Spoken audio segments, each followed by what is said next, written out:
1. Bien, vamos a hablar ahora de obtención de ésteres. El objetivo de esta práctica es sintetizar algunos ésteres y compararlos, debido a que son sustancias que tienen unos olores característicos. Vamos a ver, cuando hablamos de ésteres, a qué grupo funcional se refiere. Miren, los ésteres son compuestos orgánicos derivados de hidrocarburo. ¿Por qué son derivados de hidrocarburo? Porque tienen un elemento distinto al carbono e hidrógeno en la cadena, que es el elemento oxígeno. El elemento oxígeno aparece dos veces unido al átomo de carbono del grupo funcional o de la familia, que es mediante el grupo carbonilo, y también a ese grupo carbonilo está unido otro átomo de oxígeno donde está unido una cadena R. R y R' pueden ser grupos alifáticos o también pueden ser aromáticos. Es decir, yo puedo tener ésteres mixtos, donde yo tengo una cadena R y una cadena aromática, o puedo tener ésteres que son completamente alifáticos, o puedo tener ésteres que sean completamente aromáticos. Vamos a hablar de la nomenclatura común de ésteres. Los nombres comunes de los ésteres se derivan de los nombres comunes de los ácidos carboxílicos que tengan igual número de átomos de carbono. Se reemplaza la terminación ico del ácido correspondiente por ato de, ¿ok? Y luego se sigue del nombre del grupo alquílico o arilo, y se elimina la palabra ácido. Por ejemplo, fíjate aquí yo tengo acetato de etilo. Proviene del ácido acético, por lo tanto, se le quita la palabra ácido, se le pone el terminal ato. ¿Ato de qué? Del grupo radical etilo, que es el que tiene enlazado aquí. Acetato de etilo. Aquí tenemos butirato de metilo. Butirato porque tiene 4 átomos de carbono en la cadena y aquí yo tengo un grupo metil. Esa es la nomenclatura IUPAC. Ahora común. Vamos a hablar de la nomenclatura IUPAC. Entonces, la nomenclatura IUPAC se hace empleando esta nomenclatura.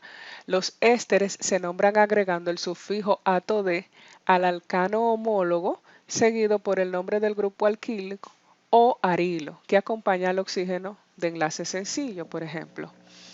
Este viene del etano, por lo tanto se llama etanoato de etilo. Todavía esta nomenclatura IUPAC es muchísimo más fácil que la común. Como este viene del butano, se le llama butanoato de metilo.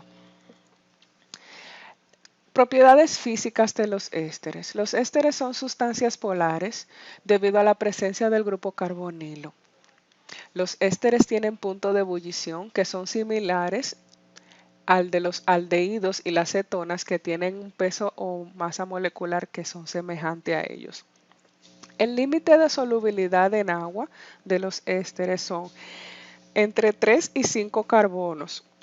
Son solubles en los disolventes orgánicos habituales.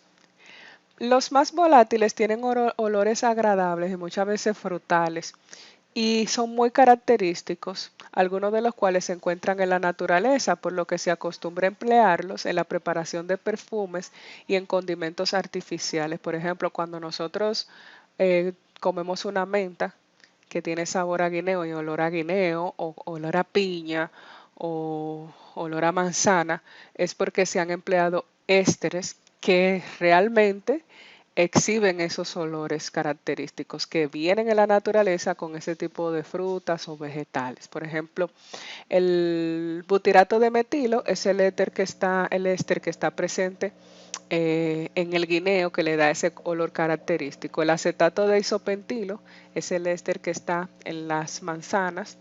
El acetato de octilo es el éter que está presente en la piña y el butirato de etilo es el presente que está en las naranjas.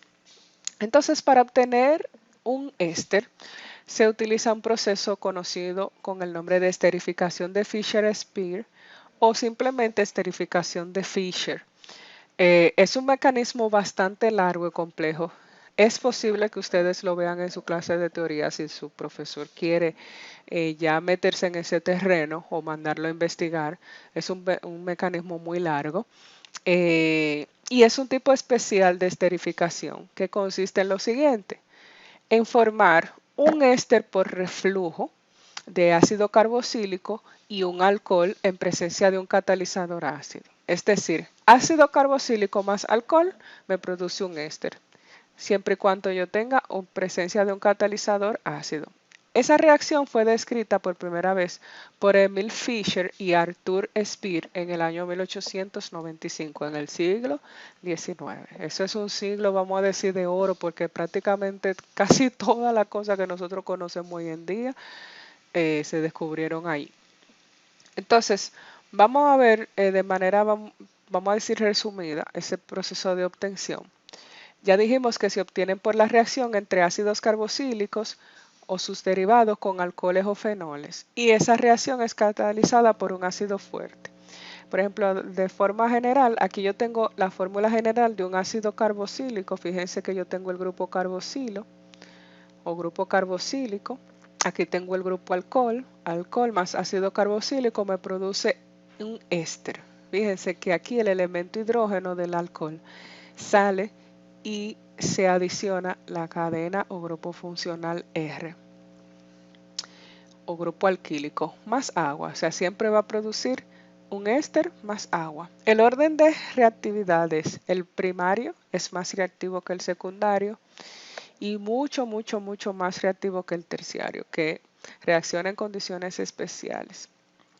Vamos a mencionar un ejemplo. Tenemos en este caso tenemos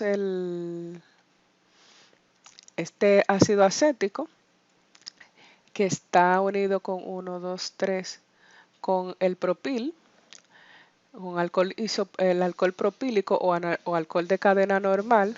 Como producto se me forma, como viene del etano, etanoato de N-propilo, o también conocido con el nombre vulgar o común de acetato de N-propilo más agua. Entonces, ¿en qué consiste el procedimiento? Miren, el procedimiento de reflujo es diferente al de destilación, porque en el condensador, la destilación, los vapores que se forman se recolectan en una salida o recipiente ajeno al balón de destilación. En el reflujo se coloca así de manera vertical y todos los vapores que se forman vuelven de nuevo a estar en la solución que se está calentando. Entonces eso es un procedimiento llamado reflujo, muy diferente al proceso de separación de destilación. Entonces se colocan las cantidades de ácido y de alcohol. En este caso se está poniendo, para ejemplo del procedimiento, el acético glacial y el etanol. Y luego se añade el catalizador, que en este caso sería ácido sulfúrico concentrado. Se pueden agregar unas perlitas o esferas de vidrio para evitar, ¿verdad?, que la temperatura de ebullición, o sea, provoque mucho burbujeo y todo pueda calentarse de manera homogénea y uniforme y el reflujo se haga bien. Entonces luego se van a formar dos capas, luego esas capas se separan por proceso de decantación y luego observamos los olores característicos del producto obtenido y repetir los ensayos con otros ácidos y alcoholes acorde a las indicaciones. Entonces, aquí tenemos algunos ésteres, por ejemplo. Tenemos el ácido carboxílico combinado con el alcohol, el nombre del éster que se forma y el olor. El ácido acético con el alcohol isoamílico me forma el acetato de isoamilo, que es el olor del éster de los guineos. El ácido butírico con etanol me forma el butirato de etilo, que es el de piña. El ácido acético con el octanol me forma el acetato de neotilo, que es el éster que da el olor característico de las naranjas, y el ácido acético con etanol me forma el acetato de etilo, que tiene olor a esmalte de uña. ¿Ok?